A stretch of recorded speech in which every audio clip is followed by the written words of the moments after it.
Welcome all of you.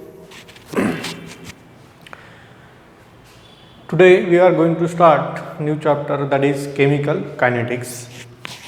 You have already learned chemical kinetics in 12th standard, but in TYBSc we will learn some additional concepts in chemical kinetics. So before going to discuss in detail, let us see some introduction about the chemical kinetics. You know definition of chemical kinetics. What is chemical kinetics? Chemical kinetics, it is the branch of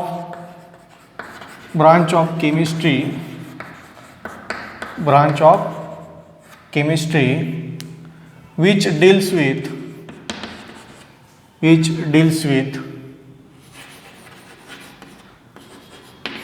study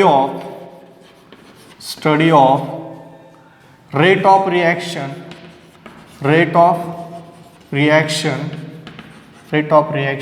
and factors affecting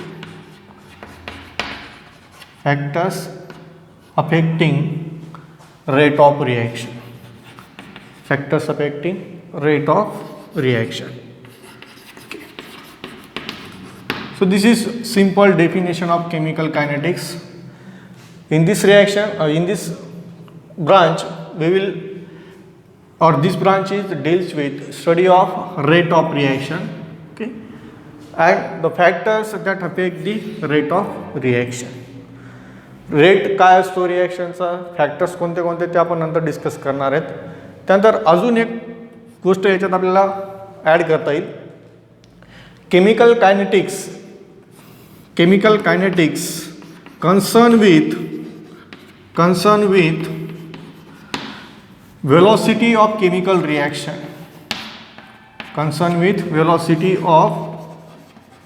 Chemical reaction and mechanism by which chemical change occurs.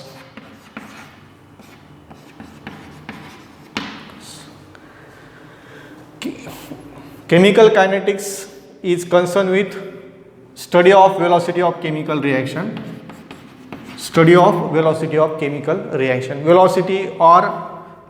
or we can say speed of chemical reaction, and mechanism by which chemical changes occurs. Means by use of chemical kinetics we can determine speed of chemical reaction, how fast that particular chemical reaction is occurs. Again, by which mechanism that particular chemical reaction is occurs, that idea is also provided by chemical kinetics. म्हणजे त्या रिॲक्शनचा speed किती आहे, बरोबर, आणि तो speed कमी का आहे आणि जास्त का आहे ते आपल्याला कळणार आहे. ते कशावरून कळणार आहे, मेकॅनिझम, त्या रिॲक्शन कोणत्या मेकॅनिझम थ्रू गेलेली आहे त्या बेसिसवरती त्या रिॲक्शनचा स्पीड डिपेंड असणार आहे. Okay, so it generally concerned with speed of reaction or velocity of chemical reaction and mechanism by which that chemical changes occur. ती रिॲक्शन कोणत्या मेकॅनिझमने झालेली आहे याच्याविषयी इन्फॉर्मेशन आपल्याला केमिकल कायनेटिक्समध्ये मिळत असते. ओके, सिंपल डेफिनेशन ही लक्षात ठेवा तुम्ही. Chemical kinetics is study of rate of reaction and factors affecting the chemical reaction and it also concern with speed of chemical reaction and mechanism by which chemical changes occurs. Okay, now let us see in detail what is rate of reaction. Chemical kinetics मध्ये कशाचा study केला जातो, rate of रिॲक्शनचा. तर मग rate of reaction काय नेमकं ते आपण आता डिटेल स्टडी करू.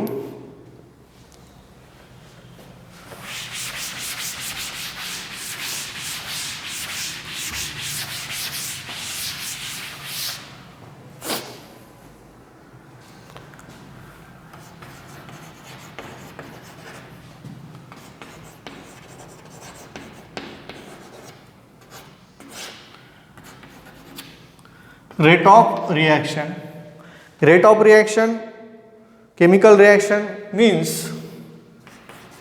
rate of chemical reaction means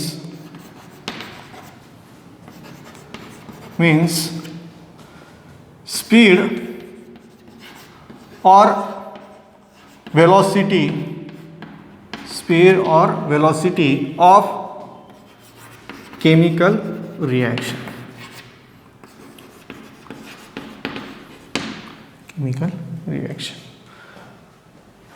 Okay, roughly it is defined as speed or velocity of chemical reaction. जसं मी आता थोड्या वेळापूर्वी सांगितलं तुम्हाला, chemical kinetics concern with velocity of or speed of chemical reaction.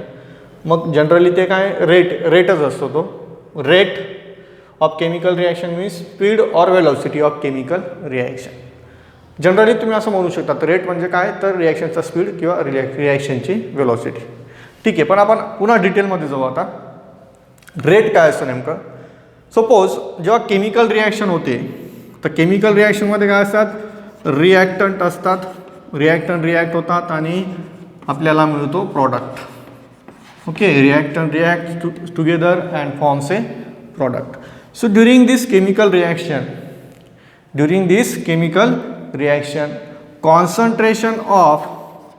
concentration of reactant decreases.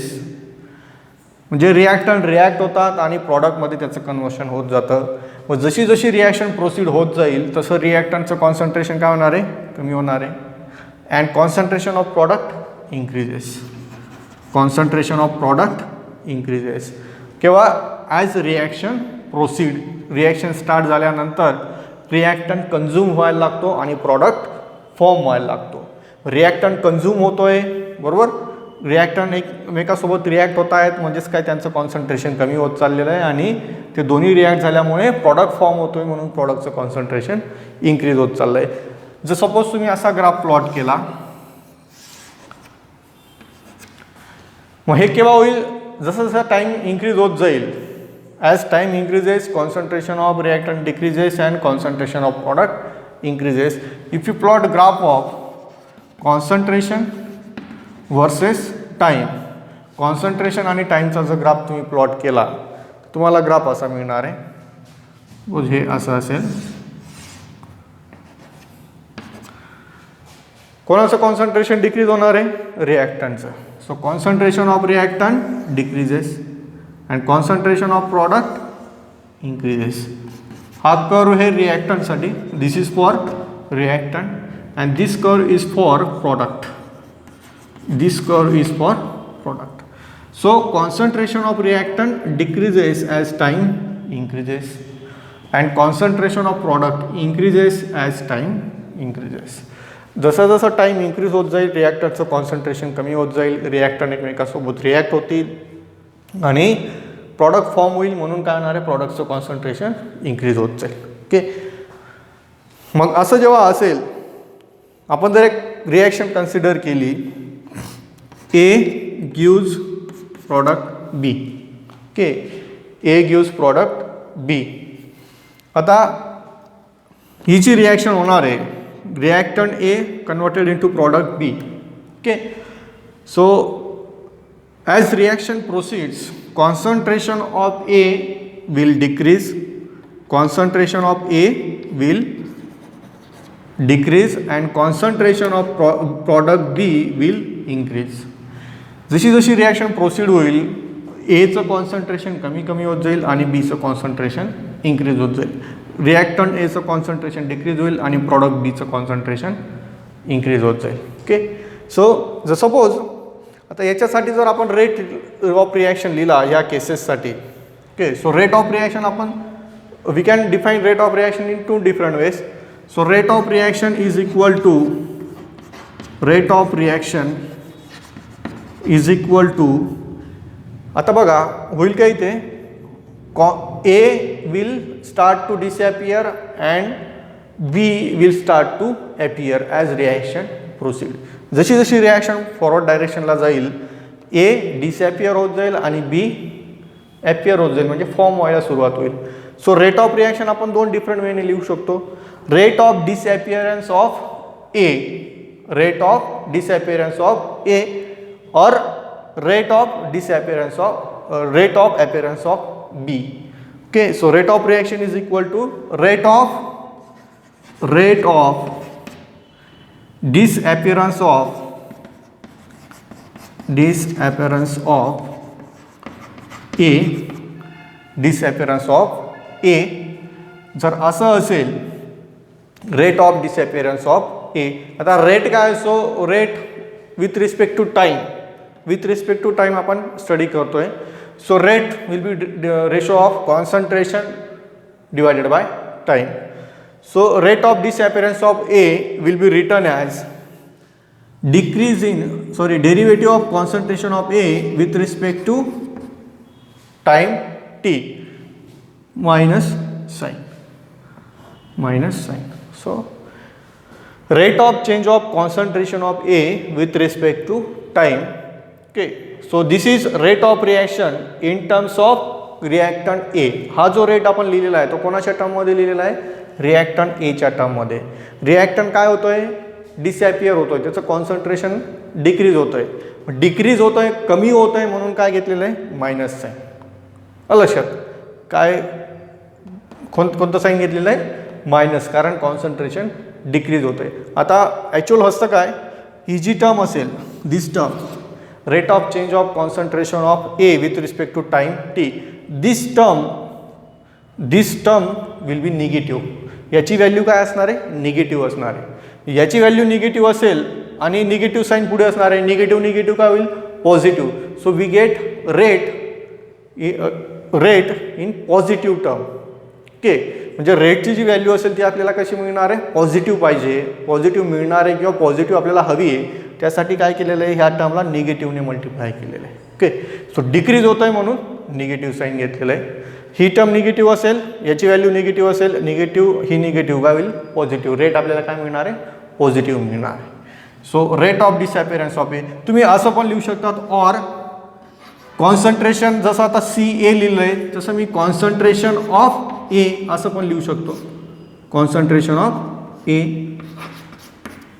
Decrease in concentration of A with respect to time, where C A and this one square ब्रॅकेटमध्ये A लिहिलेलं आहे.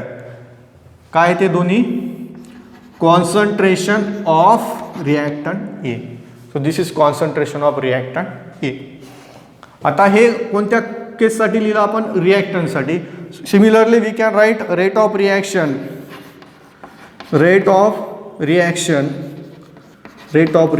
In terms of product B. So similarly here reactant A is disappear, here in this case product B is appear. So rate of reaction we can write in terms of product as a rate of appearance of B. B काय होतोय, form होतोय, appear होतोय. मग इथे कसं लिहिणार, मग इथे जसं रिॲक्टंटचं कॉन्सन्ट्रेशन डिक्रीज होत होतं म्हणून निगेटिव्ह साईन आहे, इथे प्रॉडक्टचं कॉन्सन्ट्रेशन काय होतं आहे, इन्क्रीज होतं आहे. मग इथे आपण निगेटिव्ह साईन नाही घेणार, ती पॉझिटिव्ह असू देणार ती term. So rate of change of concentration of B with respect to time T, or it is also written as derivative of concentration of B with respect to time. Okay, so in this way we can write rate. So this is concentration of B, this is also concentration of B, just like A. Okay, now in this way we can write rate of reaction. मग rate काय मिळालं आहे बघा, we can define rate of reaction in two different ways.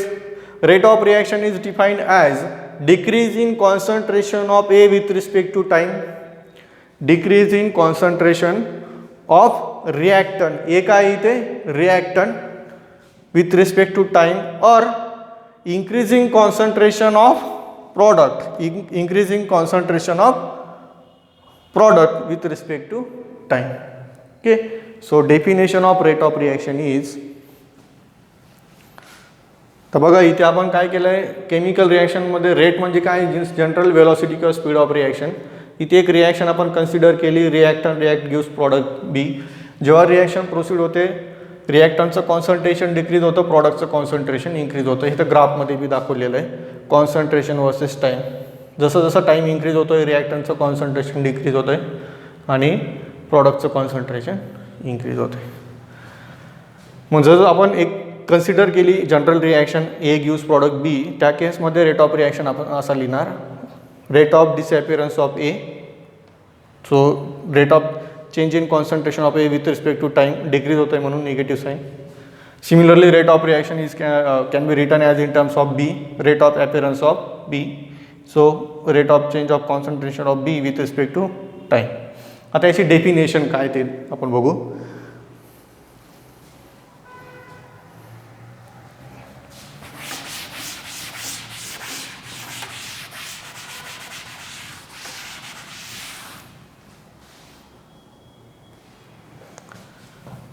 It is defined as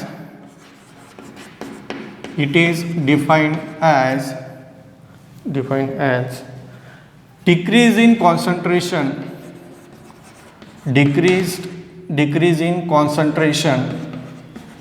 of reactant or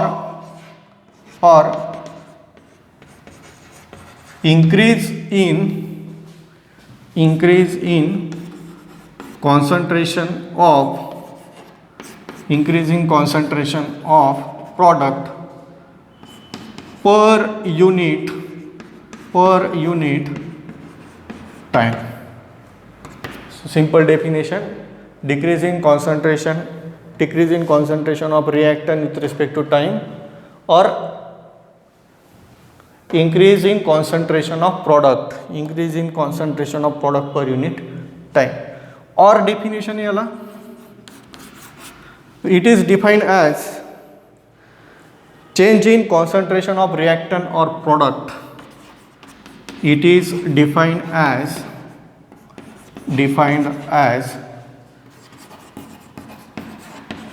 change in concentration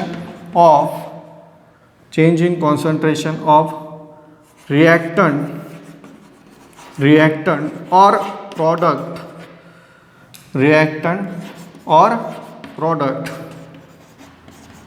per unit time. So it is change in concentration of reactant or product per unit time. So you can write definition in this way or in this way, meaning same असणार आहे. जे rate is with respect to time. जसं जसं time increase होत जाईल तसं रिॲक्टंटच्या कॉन्सन्ट्रेशनचं काय होणार आहे, डिक्रीज. रिॲक्टंटचं कॉन्सन्ट्रेशन डिक्रीज होणार आहे आणि प्रॉडक्टचं कॉन्सन्ट्रेशन इन्क्रीज होणार आहे. So this is simple definition of rate of reaction.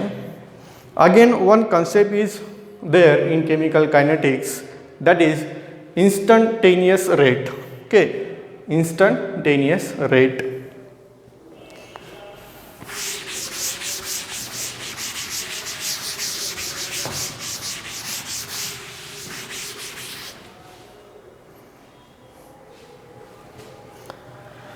For accuracy, rate is determined at particular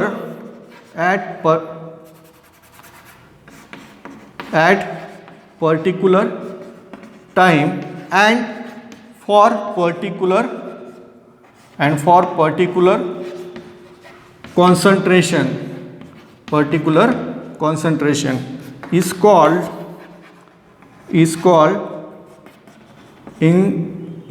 instantaneous rate.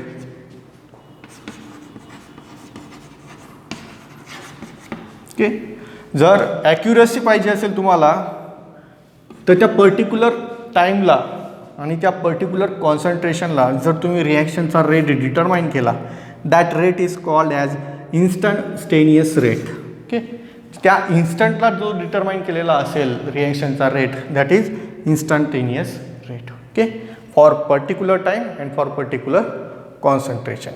याच्याने काय होतं आपल्याला ॲक्युरेसी रेट ॲक्युरेटली डिटरमाइन करता येतो. Okay, so this is about the rate of reaction. So let us see unit of rate of reaction. Unit of rate of reaction.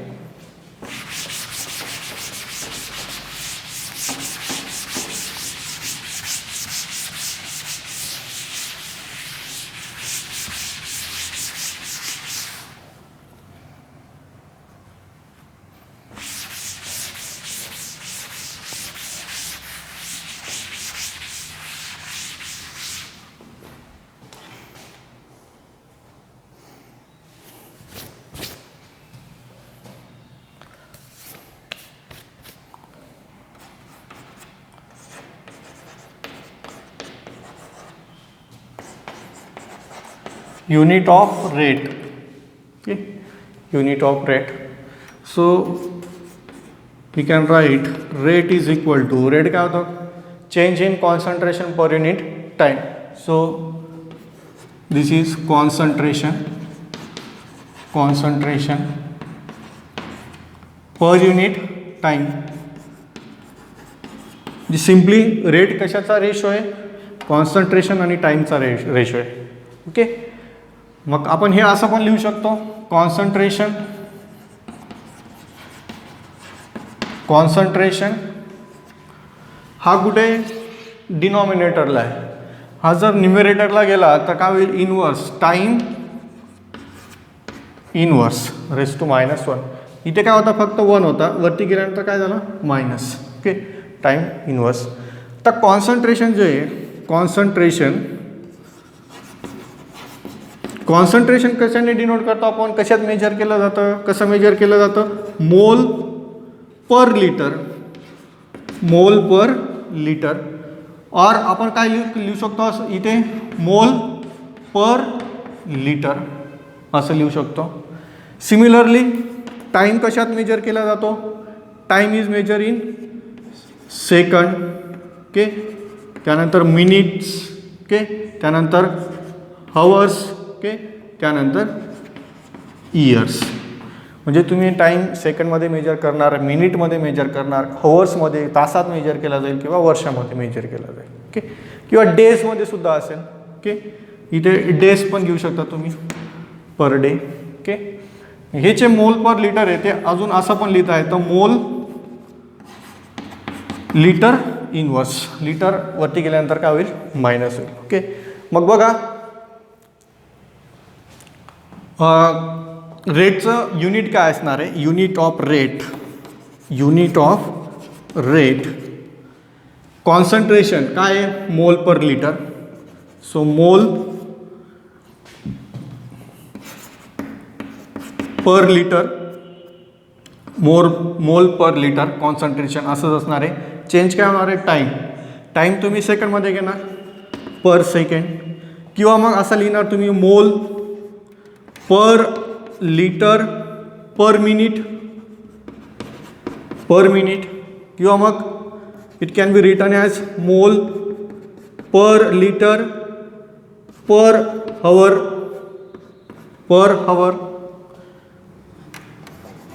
और मोल per litre per day और मोल per liter per year. Okay, so we can represent or you can use unit of rate. हे unit use करू शकतात, हे किंवा हे कोणतंही युनिट तुम्ही डिपेंडिंग ऑन तुम्ही स्टडी कसा केलेला आहे, पर सेकंड स्टडी केला आहे, पर मिनिट स्टडी केला आहे किंवा पर डे पर अवर. असं कारण रेडिओ ॲक्टिव्ह रिॲक्शन असतात त्या वर्षानुवर्ष चालतात. त्या केसमध्ये आपल्याला कोणतं युनिट यूज करावं लागणार आहे त्या रेडिओ ॲक्टिव्ह रिॲक्शनच्या रेटसाठी मोल per litre per year.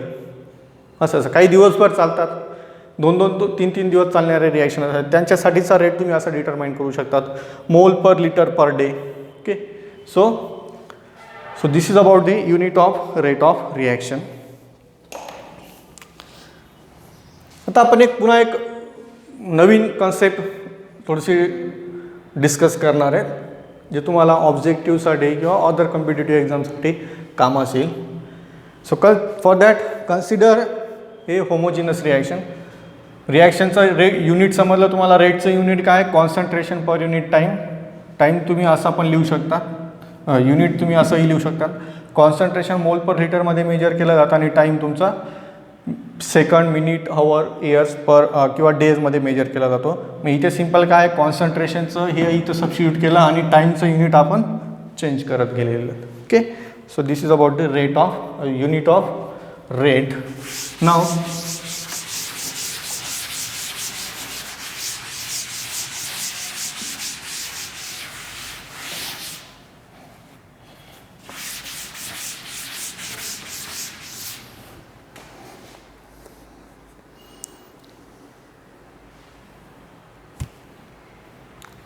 consider homogeneous reaction.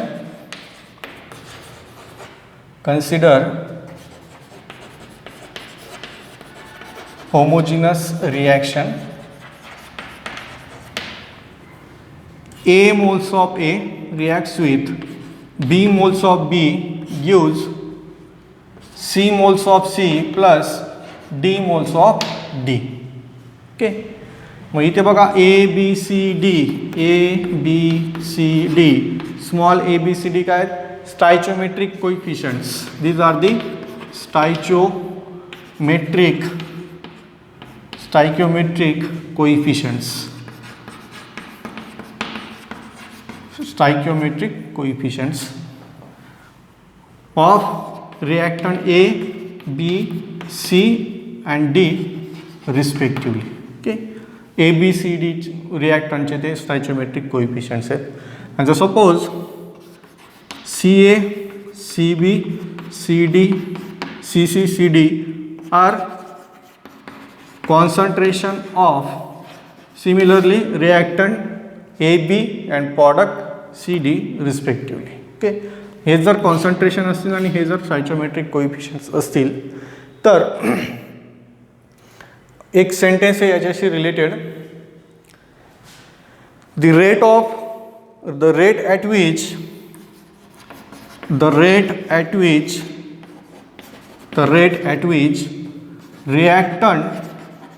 reactant is consumed or product is formed.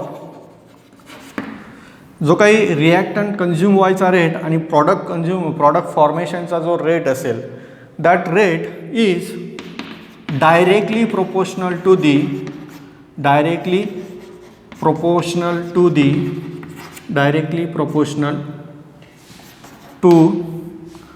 To its stoichiometric coefficient. Directly proportional to स्टायकियोमेट्रिक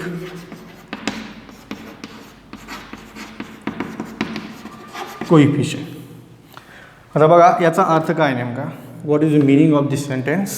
rate at which reactant is consumed and product is form is directly proportional to stoichiometric coefficient. So rate of consumption of reactant A, rate of consumption of reactant A is directly proportional to its stoichiometric coefficient A. आता rate consumption reactant A consume होतोय त्याचा rate कसा लिहितो आपण. Decrease in concentration of A with respect to time. This is rate of consumption of reactant A. Okay, so this is rate of consumption of reactant A is directly proportional to stoichiometric coefficient. So stoichiometric coefficient of A काय आहे? E. This is small a. म्हणजे जो काही particular reactant किंवा product असेल त्याचा रिॲक्टंटचा कन्झम्पशनचा rate किंवा प्रॉडक्टचा फॉर्मेशनचा जो रेट असेल तो रेट कशाला प्रोपोर्शनल असणार आहे. त्या रिॲक्टंट किंवा प्रॉडक्टच्या स्टायचोमेट्रिक कोइफिशियंट्सला. हे झालं रिॲक्टंट एच्या बाबतीत. मी आता याच्या बाबतीत लिहितो, ह्या रिॲक्टंटच्या बाबतीत लिहितो. So rate of consumption of B with respect to time is directly proportional to its stoichiometric coefficient B. So suppose this is equation 1 this is equation 2. So divide equation 1 by 2. Divide equation 1 by 2. Equation 1 ला 2 ने divide केलेलं करायचं आहे. मग ही term आता इकडे येणार आहे minus D A upon D T upon minus D C B upon D T is equal to proportionality sign काय होईल, रेशो असल्यामुळे कॅन्सल होईल. रिमेनिंग काय असणार आहे, इथे ए असेल आणि इथे बी असणार आहे. ओके, निगेटिव्ह साईन काय होईल, कॅन्सल होईल. मग ही टर्म इकडे गेली, एची टर्म इकडे आली तर काय होईल 1 अपॉन ए, ए इकडे येणार आहे. ओके, न्युमिरेटरला होता इकडे गेला डिनॉमिनेटरला. इकडे काय राहणार आहे D C A upon D T, D C A upon D T equal to हा असाच असेल 1 अपॉन बी. ही टर्म इकडे मल्टिप्लाय होईल, काय होईल D C B upon D T. Okay, so in this way we can write rate. Okay, in this way we can write rate. आता बघा हे झालं दोन रिॲक्टन्सचं कम्पॅरिझन. आता मला काय करायचं आहे, ही जी ओव्हरऑल रिॲक्शन आहे त्या रिॲक्शनसाठी रेट लिहायचं आहे. त्या रिॲक्शनसाठी काय लिहायचं आहे, रेटचं इक्वेशन लिहायचं आहे. मी आता रेटचं इक्वेशन असं लिहिल, rate is equal to, rate लिहिताना काय करणार आहे मी, हा जो आता बघा काय झाले इथं, ही कॉन्सन्ट्रेशन टर्म आहे. आता हे कम्पॅरिझन आहे म्हणून इथे निगेटिव्ह साईन कॅन्सल झालेलं आहे. ओके, आता बघा हा रिॲक्टंट एचा रेट आहे, त्याला कशाने मल्टिप्लाय झाले, तो कशाने मल्टिप्लाय केलेला आहे, reciprocal of stoichiometric coefficient A. Similarly this is rate of reaction in terms of B, कशाने मल्टिप्लाय झालेला आहे, reciprocal of stoichiometric coefficient B. आता मग ह्या for this reaction I am writing rate of reaction in terms of all reactants and products. Okay, सगळ्यांच्या केसमध्ये मला असं इक्वेशन लिहायचं आहे. First of all write down reciprocal of stoichiometric coefficient A, stoichiometric coefficient A. Then rate of reaction in terms of A, decrease concentration of A with respect to time. So concentration of A काय होणार आहे, decrease होणार आहे. ही value negative असेल, आपल्याला rate काय पाहिजे positive, त्यामुळे याला मायनसने मल्टिप्लाय केलेलं आहे. सिमिलरली आता काय करणार, याच्यासाठी लिहिणार -1 अपॉन बी स्टायचियोमेट्रिक कोएफिशियंटचा reciprocal, concentration of B, derivative of concentration of B with respect to time. आता प्रॉडक्टच्या केसमध्ये आता प्रॉडक्टचं कॉन्सन्ट्रेशन इन्क्रीज होणार आहे बरोबर, त्यामुळे ती टर्म काय असणार आहे पॉझिटिव्हच असणार आहे. त्यामुळे त्यासाठी तिथे निगेटिव्हने मल्टिप्लिकेशन करायची गरज नाही. So reciprocal of C, okay, so D C upon D T. Similarly reciprocal of small D, reciprocal of small D, rate in terms of reactant D. Okay, so this is rate of reaction for this particular reaction. अशा पद्धतीने तुम्हाला कोणतीही reaction दिली तर तुम्हाला अशा हे या टाईपमध्ये रिॲक्शन इक्वेशन लिहिता यायला पाहिजे. हे MCQमध्ये तुम्हाला विचारलं जाऊ शकतं किंवा अदर कॉम्पिटेटिव्ह एक्झामच्या वेळेस असं विचारलं जातं. पुन्हा एक एक्झाम्पल घेऊ आपण, हे तुम्हाला कळालं.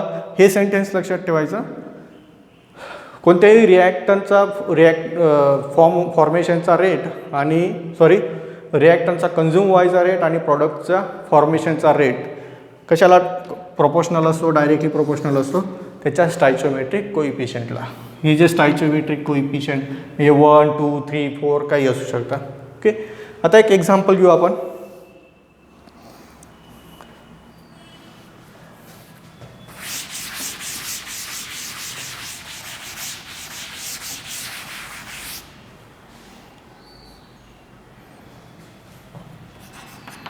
A plus 2B gives thrice C. For this reaction rate is equal to आता बघा इथे स्टायचियोमेट्रिक कोएफिशियंट काहीच नाही दिलेला, म्हणजे काय असतो तिथे 1 असतो. Okay, so 1 upon 1 reciprocal of 1, concentration of A with respect to time decrease होणार आहे म्हणून काय घेणार, negative sign. Similarly stoichiometric coefficient काय बीचा 2, so reciprocal of 2 negative sign reactant आहे, कॉन्सन्ट्रेशन डिक्रीज होईल. So concentration of B with respect to time, derivative of concentration of B with respect to time. Similarly product C, प्रॉडक्टचं concentration increase होतं, positive असणार आहे. So reciprocal of stoichiometric coefficient 3 into derivative of concentration of C with respect to time. अशा पद्धतीने तुम्ही कोणत्याही रिॲक्शनसाठी equation लिहू शकता. सिमिलरली आता बघा इथे एक रिॲक्शन आहे, 2a plus b gives c. Rate काय येईल मग आता इथे, rate is equal to -1/2 dCA/dt is equal to minus stoichiometric coefficient नाही आहे, so dCB/dt is equal to stoichiometric coefficient नाही आहे, so dCC/dt. Okay, so in this way we can write rate for particular chemical reaction. Okay, so this is about the rate of chemical reaction. So next point is factors affecting rate of reaction.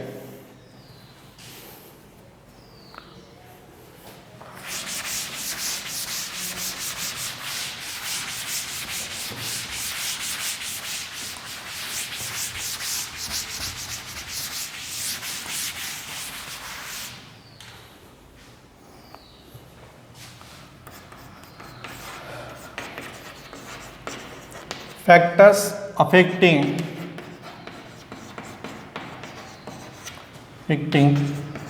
rate of reaction.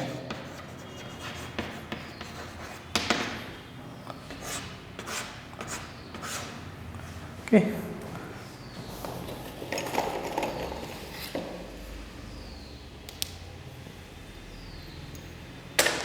so first factor is temperature.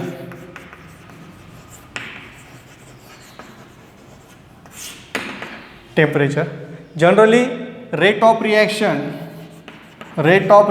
increases as temperature increases. Rate of reaction increases as temperature increases. Roughly we can say rate of reaction for every 10 degree rise in temperature, for every 10 degree Celsius rise in temperature, rate of reaction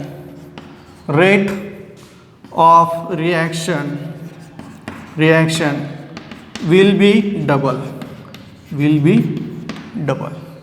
जर रिॲक्शनचं temperature 10 degree सेल्सिअसने increase केलं तर रिॲक्शनचा rate किती होईल, double होईल. For example at 25 degree Celsius, suppose rate of reaction is 2.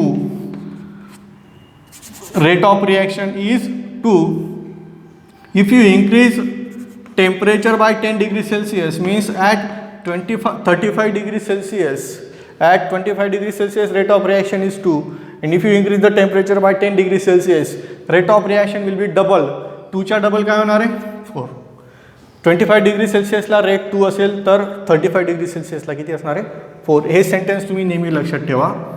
Okay, for every 10 degree rise in temperature rate of reaction will be double. 10 degree सेल्सिअसने increase केलं तर रिॲक्शनचा रेट डबल होत असतो. In some cases rate of reaction is decreases as temperature increases. काही cases आहेत, खूप minor cases आहेत, त्या केसेसमध्ये रिॲक्शनचा रेट डिक्रीज होतो जर टेम्परेचर इन्क्रीज झालं, पण जनरली रिॲक्शनचा रेट इन्क्रीज होतो जर टेम्परेचर इन्क्रीज होत असेल तर. Okay, so this is first factor. Then second factor is concentration.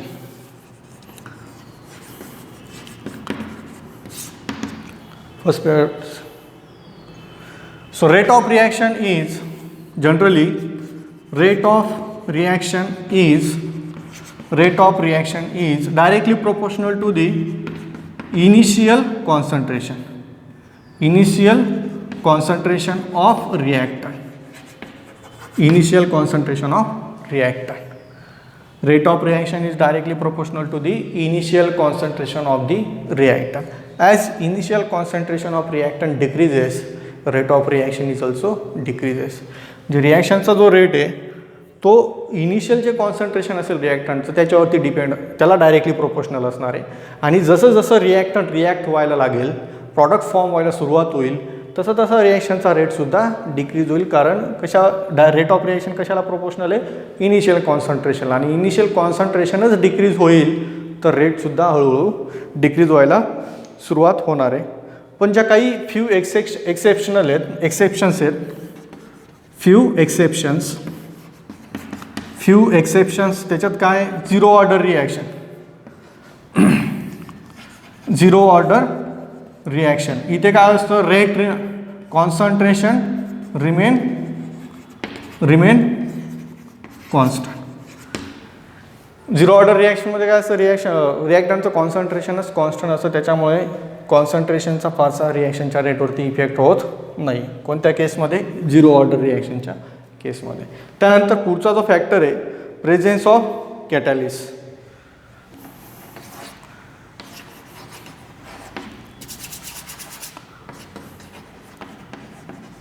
Presence of catalyst. Okay, presence of catalyst. Okay, catalyst or light affect the reaction, affect the rate of reaction. Catalyst आणि light, photochemical रिॲक्शन्समध्ये आपण light use करत असतो. आणि काही जे catalyst असतील तर त्याच्यावरती कॅटॅलिस्ट आणि लाईट जर यूज केला असेल केमिकल रिॲक्शनमध्ये, त्याचा इफेक्ट रिॲक्शनच्या रेटवरती होणार आहे. फॉर एक्झाम्पल, आता पॉझिटिव्ह आणि निगेटिव्ह कॅटॅलिसिस असतात. पॉझिटिव्ह कॅटॅलिस्ट असेल, okay, positive catalyst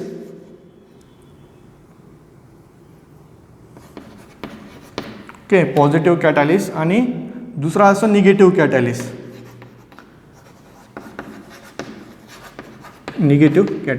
positive catalyst काय करतो? रिॲक्शनचा रेट इन्क्रीज करतो. आणि निगेटिव्ह कॅटॅलिस्ट काय करतो? रिॲक्शनचा रेट डिक्रीज करत असतो. ओके, मग depending on type of catalyst कोणतं यूज केलेला असणार आहे त्याच्यावरती रिॲक्शनचा रेट डिपेंड असणार आहे. If positive catalyst is use, then rate of reaction will be increases. If negative catalyst is used, then rate of reaction will be decreases. Okay, so this is the effect of catalyst. So in case of temperature increases, rate of reaction increases. For every 10 degree rise in temperature, rate of reaction will be double. Concentration, rate of reaction is directly proportional to initial concentration of reactant. As initial concentration decreases, rate of reaction also decreases.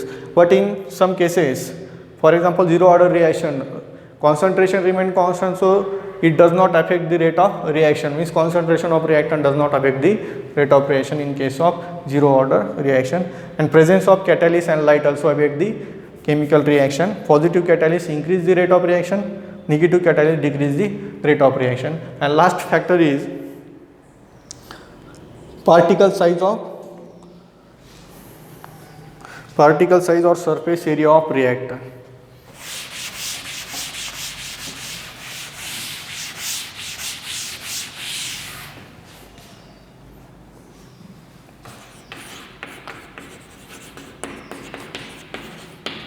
Particle size or surface area of reactor.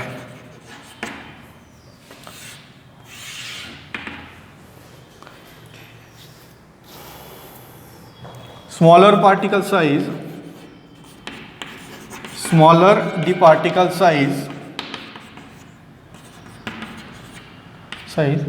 greater will be rate of reaction. So particle size जर small असेल तर रिॲक्शनचा rate जास्त असणार आहे.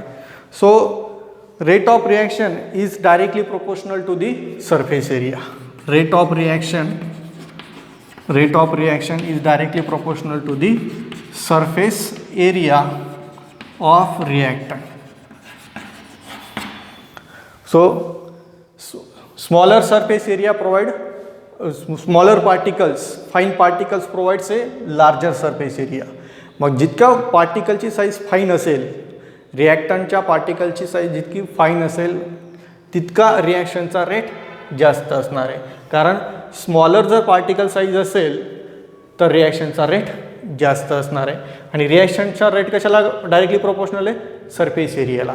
आणि smaller पार्टिकलचा surface area जास्त असतो. आता बघा हा चॉक आहे, ह्या चॉकचा सरफेस एरिया आणि ह्या चॉकचे जर पार्टिकल्स फाईन पार्टिकल प्रिपेअर केले पावडर फॉर्ममध्ये, याला जर कन्वर्ट केलं, पावडर फॉर्ममध्ये जो चॉक असेल त्याचा सरफेस एरिया जास्त असेल आणि हा जो चॉक असणार आहे सॉलिड, याचा हा जो एक मोठा पार्ट दिसतोय तुम्हाला, तुकडा दिसतो, याचा सरफेस एरिया कमी असेल आणि पावडर फॉर्ममध्ये कन्वर्ट केल्यानंतर सरफेस एरिया जास्त असणार आहे. So remember, rate of reaction is directly proportional to the surface area of the reactant. So smaller the particle size, greater will be rate of reaction. Okay, so this is about the factor affecting the rate of reaction. Okay.